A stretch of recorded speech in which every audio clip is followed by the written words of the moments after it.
எல்லாருக்கும் வணக்கங்க. Welcome to digital Bharathi.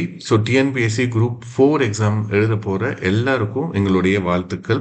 இந்த தேர்வுக்காக நீங்க செலவிட்ட, நீங்க துறந்த உங்களுடைய நேரம், உங்களுடைய பணம், உங்களுடைய உறவு, உங்களுடைய நிம்மதி, சந்தோஷம் இது எல்லாத்தையும் நீங்க ஒரு வேலை வாங்கி அத பூர்த்தி செய்ய போறீங்க.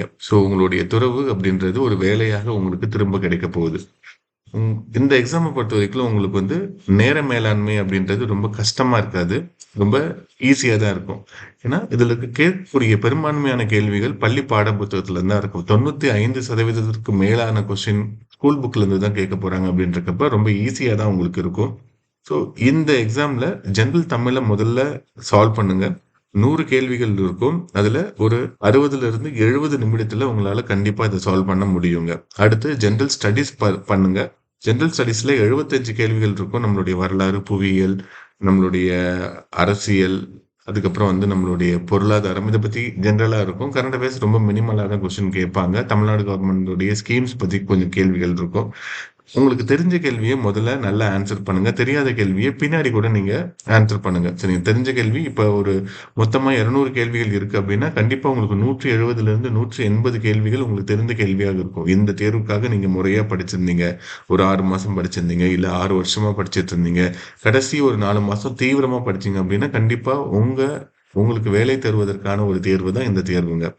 மேத்ஸ 3வதா பண்ணுங்க. கடைசியா பண்ணுங்க. மேத்ஸ்ல ஒரு 25 கேள்வியில 21 கேள்வி ரொம்ப ஈஸியான கேள்வியா இருக்கும். ஒரு 4 கேள்வி கஷ்டமான கேள்வியா இருக்கும். ஆனா எது கஷ்டமான கேள்வி அப்படின்றது உங்களுக்கு தெரியணும் அப்படின்னா, நீங்க மேத்ஸ்ல ஒரு ஒரு இப்ப மேன் அண்ட் ஒர்க் அப்புறம் வந்து நம்மளுடைய மீசிமா, மீபேவா இது மாதிரி நெறைய சாப்டர் இருக்கும். இது எல்லாத்தையும் நீங்க நெறைய சால்வ் பண்ணியிருந்தீங்க அப்படின்னா, எது கஷ்டம் அப்படின்றது உங்களுக்கு தெரியும். அத ஸ்கிப் பண்ணிட்டு தெரிஞ்ச கேள்விக்கு நீங்க ஆன்சர் பண்ணுங்க. கடைசி ஒரு 1/2 மணி நேரத்துல உங்களுக்கு தெரியாத மொத்த கேள்வியும் இருக்கும். ஒரு 20, 25 கேள்வி இருக்கும். அத திருப்பி நீங்க சால்வ் பண்ணுங்க. ஷேட் பண்றது 1 மணி நேரத்துக்கு ஒரு தடவ அப்படின்னு ஷேட் பண்ணுங்க. ஒரு ஒரு கேள்விக்கா நீங்க ஷேட் பண்ணிட்டு இருந்தீங்கன்னா, நேரம் ரொம்ப அதிகமாக செலவிடப்படும். சரிங்களா? நான் என்ன பண்ணுவேன் அப்படின்னா, ஒரு 60 கேள்விக்கு ஆன்சர் கொஸ்டின் பேப்பர்ல மார்க் பண்ணிட்டு, அப்புறம் ஓஎம்ஆர் ஷீட்ல அத பார்த்துட்டு நான் ஷேர் பண்ணுவேன். அது வந்து ரொம்ப ஈஸியா உங்களுக்கு இந்த தேர்வ அ அணுகுறதுக்கான ஒரு வழியா இருக்கும். இல்லன்னா நம்ம பதட்டம் ஆயிடுவோம். தவறுகள் நெறையாக நடக்கும். ஸோ உங்களுடைய பயம் வந்து உங்களுக்கு சொல்லிட்டே இருக்கும், "நீ நல்லா படிக்கல" அப்படின்ட்டு. ஆனா உங்க பயம் சொல்றத விடவே நீங்க நிறைவாவே படிச்சிருப்பீங்க இந்த தேர்வுக்காக. அத தைரியமா இந்த தேர்வ எதிர்கொள்ளுங்க. நேரத்துக்கு தேர்வு மையத்துக்கு போயிடுங்க. ஓஎம்ஆர்ல இருக்கக்கூடிய பிழைகள தவிருங்க. நெறைய பேரு ஓஎம்ஆர்ல நான் தப்பு பண்ணிட்டேன், ஓஎம்ஆர்ல தப்பு பண்ணிட்டேன் அப்படின்னு தான் கமெண்ட்ஸ் பண்ணுவாய்ங்க. ஒரு 10 நிமிஷத்துக்கு 15 நிமிஷம் எடுத்தாலுமே கூட, ஒரு ஒரு பொட்டு வைக்கிறதா இருந்தாலும் கவனமா வைங்க. அது ரொம்ப முக்கியம். நான் 175 கேள்வி போட்டேன். ஆனா ஓஎம்ஆர் பிழையில 1 வருஷத்த இழந்துட்டேன் அப்படின்னு நெறைய பேர் சொல்லுவாங்க. அத கண்டிப்பா ஓஎம்ஆர் பிழைகள கண்டிப்பா தவிருங்க. ஆ நம்மளுடைய சில்லி மிஸ்டேக் தெரிஞ்ச கேள்விக்கு அவசரப்பட்டு நம்ம ஒரு பிசி அப்படின்னு மாத்தி போட்டேன் அப்படின்னு பின்னாடி வந்து வருத்தப்படுவீங்க. அந்த மாரி வருத்தப்படாதீங்க. கேள்விய உரக்க நான் எக்ஸாம் ஹால்ல படிக்கிறப்போ உரக்கவே படிப்பேன்.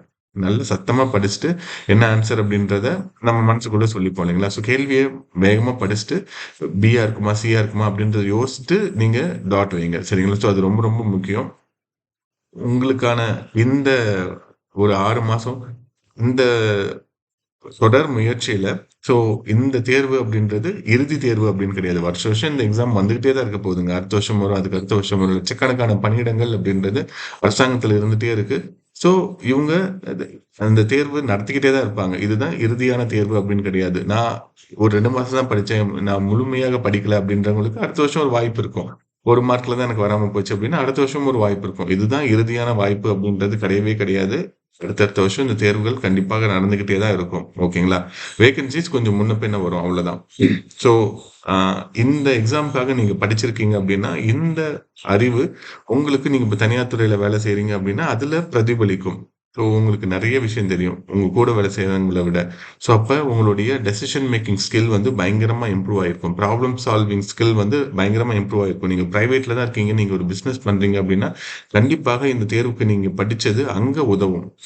நீங்க படிச்சது எங்கேயுமே உதவாம போகவே போகாது. இந்த தேர்வு எழுதிட்டு, நான் இன்னைக்கு நைட் போய் நிம்மதியா தூங்குறேன் அப்டின்னா, நீங்க நல்லா படிச்சிருக்கீங்கன்னு அர்த்தம். நல்லா படிச்சிருக்கீங்கன்னா, அது உங்கள பொறுத்து. இப்போ அதாவது அ டிஎன்பிஎஸ்சிய பொறுத்து இருக்குமா அப்டின்னா, இல்லாம கூட போகலாம். ஆனா, உங்களுக்கு ஒரு நிறைவு இருக்கணும். அடுத்த தேர்வ நான் இன்னும் சிறப்பா பண்ணுவேன் அப்டின்னு ஒரு நம்பிக்கை உங்களுக்கு இருக்கணும். சரிங்களா? ஒரு நாள் கண்டிப்பா நல்ல நாளாக இருக்கும். அந்த நாள் இந்த நாளாக கண்டிப்பாக இருக்கும். உங்களுக்கான ஒரு வேலை அப்படின்றது உறுதியா கிடைக்கும். உங்களுடைய முயற்சி ஒரு பணியாக மாறுவதற்கு எங்களுடைய வாழ்த்துக்கள்.